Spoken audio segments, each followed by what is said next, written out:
تو کیا وہ لیڈرشپ کا مسئلہ ہو، قیادت کا مسئلہ ہو یا کسی بھی نوعیت کا، تو پنچایت کا اور ثالثی کا اصول یہی ہوتا ہے کہ جس شخص پر دونوں فریق متفق ہوں وہی معتمد علیہ شخص ہوتا ہے، نہ کہ ایک فریق کسی کا نام لے اور دوسرا فریق دوسرے کا نام لے۔ تو آپ نے فرمایا تو کامن سینس کی بات ہے کہ ظاہر ہے معتمد علیہ شخصیت وہی ہوگی جس پر فریقین کا اعتماد ہوگا، اتفاق۔ تو پادری بڑا خوش ہوا کہ جال میں پھنس گئے حضرت شاہ عبدالعزیز محدث دہلوی۔ تو فرمایا پوچھنا کیا چاہتے تھے؟ عرض کیا جناب میں پوچھنا یہ چاہتا تھا کہ جو ہمارے نبی ہیں عیسیٰ علیہ السلام، ان کو آپ بھی نبی مانتے ہیں، ہم بھی نبی مانتے ہیں، لیکن جو آپ کے نبی ہیں حضرت محمد صلی اللہ علیہ وسلم، ان کو آپ تو نبی مانتے ہیں، ہم نبی نہیں مانتے، سو قیادت اور راہبری کے لیے متفق علیہ شخصیت کی ضرورت ہے، نہ کہ متنازع شخصیت، کہ فریقین کے اتفاق جو حضرت عیسیٰ پر، ہم بھی جو مسلمان ہیں ہم بھی حضرت عیسیٰ کو آج بھی نبی مانتے ہیں، لیکن عیسائی تو ہمارے نبی کو پیغمبر نہیں مانتے، نبی نہیں مانتے۔ تو حضرت شاہ صاحب نے فرمایا کہ میں تمہاری بات سمجھا نہیں، تم کس عیسیٰ کی بات کر رہے جس کو ہم مانتے ہیں؟ کہنے لگے جناب وہ ایک ہی تو عیسیٰ ہیں تاریخ میں جن کو عیسیٰ بن مریم کہا جاتا ہے، عیسیٰ روح اللہ کہا جاتا ہے۔ آپ نے فرمایا میں تو کم از کم پہلی بار سن رہا ہوں کہ کوئی ایسی معتمد علیہ متفق علیہ شخصیت بھی دنیا میں آئی۔ کہنے لگا حضور یہ تو خام خواب راہ فرار اختیار کر رہے ہیں، پتہ آپ کو بھی ہے مجھے بھی ہے۔ آپ نے فرمایا میں صرف ایک عیسیٰ بن مریم کو جانتا ہوں، اور وہ عیسیٰ بن مریم وہ ہے کہ جس نے میرے نبی کی آمد سے 500 سال پہلے یہ تمہیں پابند کر دیا تھا کہ اگر تم نبی آخر الزمان کو نبی نہیں مانو گے تو مجھے نبی ماننے کا بھی کوئی فائدہ نہیں۔ اب بتاؤ متفق علیہ شخصیت کون بنے، معتمد علیہ شخصیت کون بنے؟ یہ تمہارے نبی کہہ کے گئے، تو معلوم یہ ہوا کہ قول فیصل تمہارے نبی کا نہیں بنے گا، قول فیصل ہمارے آقا و پیشوا۔ اب دوسرا سوال اس کا کیا تھا؟ اس نے کہا جناب یہ فرمائیے کہ ایک شخص راہ بھول گیا ہے، مسافر ہے، راہگیر، ایک ایسے چوک پر پہنچتا ہے کہ جہاں اس کو خود معلوم نہیں کہ مجھے اس طرف جانا ہے، منزل پر پہنچنے کے لیے یہ راہ لینی ہے، اس طرف مڑنا ہے، وہ بیچارہ وہی حیران و پریشان سرگردان بیٹھا ہوا ہے، اور جس چوک میں وہ شخص بیٹھا ہے وہی ایک شخص سویا ہوا ہے اور ایک شخص بیٹھا جاگ رہا ہے۔ تو اب فرمائیے کہ بھولے بھٹکے شخص کو راستہ سونے والے سے پوچھنا ہوگا یا جاگنے والے سے پوچھنا ہوگا؟ اور مراد اس کی یہ تھی کہ چونکہ آپ کے نبی تو دنیا سے رخصت ہو گئے اور ہمارے نبی چوتھے آسمان پر آج بھی موجود ہیں، تو اس کا مطلب ہے راہبری اور قیادت کے لیے پھر ہمارے نبی کی طرف رجوع کرنا ہوگا، نہ کہ آپ کے نبی کی طرف رجوع کیا گیا۔ تو جناب فرمائیے راستہ اس جاگنے والے سے پوچھا جائے گا یا سونے والے سے پوچھا جائے گا؟ تو آپ نے فرمایا میاں یہ تو بڑی سادہ سی بات ہے کہ اگر جاگنے والے کو راستے کا خود پتہ ہوتا تو وہ سونے والے کے انتظار میں کبھی بھی نہ بیٹھا، وہ بھی اسی کے انتظار میں بیٹھا ہے کہ یہ اٹھے اور ہمیں بتائے کہ ہمیں کیا کرنا۔ تو کہنے کا مقصد یہ ہے کہ یہ وہ قوی ترین نسبت ہے کہ جس سے نہ صرف میری آپ کی شناخت بنتی ہے، امت کی شناخت بنتی ہے، بلکہ انسانیت کی شناخت اسی سے بنتی ہے۔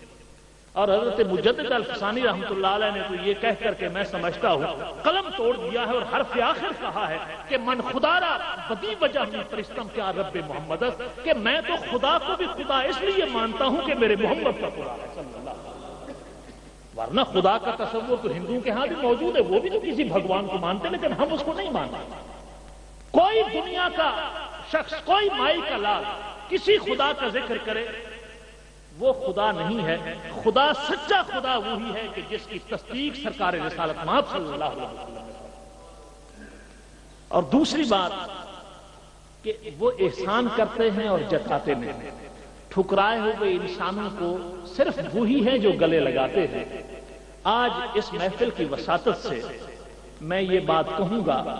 تو برحق بات ہوگی، جائز بات ہوگی۔ آپ پڑھے لکھے لوگ ہیں، دانش و بینش رکھنے والے لوگ ہیں، آئے دن آپ اس چرچے کو سنتے ہوں گے، خواہ ٹی وی ہو، خواہ ریڈیو ہو، خواہ بین الاقوامی میڈیا ہو یا ہمارے اخبارات و پرنٹ میڈیا، کہ 21ویں صدی کی دہلیز پر ہم لوگ کھڑے ہیں، 21ویں صدی کا چیلنج درپیش ہے، 21ویں صدی کے لیے تیاری کرنی چاہیے، 21ویں صدی سر پر آ گئی ہے، 21ویں صدی کیا تقاضا کر رہی ہے وغیرہ۔ تو آج ہم اور پوری انسانیت 21ویں صدی کی دہلیز پر کھڑی ہے، جوڑی پر کھڑی ہے، اور چند ہی سال بعد ہم اسے عبور کرنے والے ہیں۔ اور جو چکا چوند ہے 21ویں صدی کی، ساری دنیا اس سے مبہوت اور مسحور نظر آ رہی ہے۔ یہ بجلی کے کمکمے، یہ لاؤڈ سپیکر کا سسٹم، یہ ٹیلی ویژن، یہ سیٹلائٹ، اور آج کے دور کو تو ویسے سپیس ایج کہا جاتا ہے، خلا کا دور، سیٹلائٹ کا دور، کمیونیکیشن کا دور۔ یہ 20ویں صدی کے اختتام پر انسانیت اتنی ترقی کر گئی، لیکن یہ ساری سہولتیں، یہ ساری سعادتیں، یہ ساری چکا چوند، یہ ساری روشنیاں، یہ سارا سحر، یہ سارا جادو اپنی جگہ ہے، لیکن یہ بھی آپ کو ماننا پڑے گا کہ جو میرے آپ کے گھر کے دالان پکے ہوتے جا رہے ہیں، ہماری کوٹھیاں پکی ہوتی جا رہی ہیں، ہماری حویلیاں پکی ہوتی جا رہی ہیں، بدقسمتی سے ہمارے عقیدے کچے ہوتے جا رہے ہیں۔ جو ہماری عمارتوں کی بلندی بڑھتی چلی جا رہی ہے، تو انسانیت پستی میں گرتی چلی جا رہی ہے۔ یہ بھی فیضان اسی صدی کا ہے کہ آج 21ویں صدی کی دہلیز پر انسانیت کھڑی ہے، اور اس وقت امریکہ کو یہ ذام اور یہ گھمنڈ ہے کہ وہ بلا شرکت غیر اس وقت پوری دنیا کا لیڈر، اس وقت یونی پولر ورلڈ، یک قطبی دنیا ہے، اسے کوئی چیلنج کرنے والا نہیں۔ لیکن خانہ خدا میں کھڑے ہو کر کے بڑی اتھارٹی کے ساتھ میں یہ بات کر رہا ہوں کہ آج بھی امریکہ میں آپ کو بعض ایسے ہوٹل ملیں گے، ریستوران ملیں گے، کلب ملیں گے، پارک ملیں گے، ایسی جگہیں ملیں گی کہ جس کے صدر دروازے پر آپ کو لکھا ہوا ملے گا کہ ایک تو یہاں کتا داخل نہیں ہو سکتا، اور دوسرا کوئی کالا افریقی داخل نہیں ہو سکتا۔ یہ 21ویں صدی ہے، اور اس کے مقابلے میں 1400 سال پیچھے جائیے، بجلی نہیں ہوتی تھی، اس زمانے میں ٹیلی ویژن نہیں ہوتا تھا، اس زمانے میں بنیادی انسانی حقوق کا چرچا نہیں ہوتا تھا، اس زمانے میں لٹریسی ریٹ یہ نہیں تھا، اس زمانے میں کوئی کیلیفورنیا نہیں تھی، کوئی ہائیڈلبرگ نہیں تھی، کوئی آکسفورڈ نہیں تھی، کچھ بھی نہیں تھا، لائبریریاں نہیں تھی۔ پورے عرب میں صرف 17 آدمی تھے جو معمولی لکھت پڑھ جانتے تھے، نہ کسی نے ڈاکٹریٹ کی ڈگری لے رکھی تھی، نہ کسی نے ماسٹر ڈگری لے رکھی تھی، نہ متخصصین کا دور تھا، کوئی اسپیشلسٹ نہیں ہوتا تھا، صرف 17 آدمی تھے جو معمولی منشی گیری کر سکتے تھے۔ آج 21ویں صدی میں ڈھیلا اٹھاؤ تو نیچے کوئی نہ کوئی پڑھا لکھا اور کوئی دانشور آدمی نکلے گا۔ اس زمانے میں 17 آدمی ٹوٹل صرف منشی گیری کر سکتے تھے، کوئی چکا چوند نہیں تھی۔ اور آج یہاں کالے اور کتے کو ایک برابر سمجھا جاتا ہے، میرے آپ کے ملک میں نہیں، امریکہ جیسے متمدن اور مہذب ملک میں۔ لیکن 14 صدیاں قبل ہم یہ دیکھتے ہیں کہ سفر معراج سے حضور واپس آتے ہیں،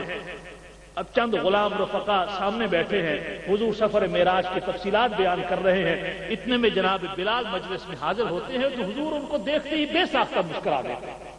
تو حضرت بلال کو گمان گزرتا ہے کہ ایک تو ظاہر ہے ان کی شکل ہی ایسی تھی حبشی نے یاد کہ آج کوئی خاص قسم کا حلیہ تو میں نے نہیں بنا رکھا کہ حضور مجھے دیکھ کر کے مسکرا رہے ہیں۔ تو عرض کیا فدا کا ابی و امی، میرے ماں باپ آپ پر قربان ہوں، آپ مجھے دیکھ کر کے مسکرائے، کہ آج کوئی حلیہ زیادہ ہی اس طرح کا ہے کہ آپ دیکھ کر مسکرا رہے ہیں؟ آپ نے فرمایا نہیں، یہ محبت کی مسکراہٹ ہے، تمہیں دیکھ کر کے میں خوش ہوا ہوں، اور میں تمہارے انتظار میں تھا کہ تم آؤ تو میں تم سے پوچھوں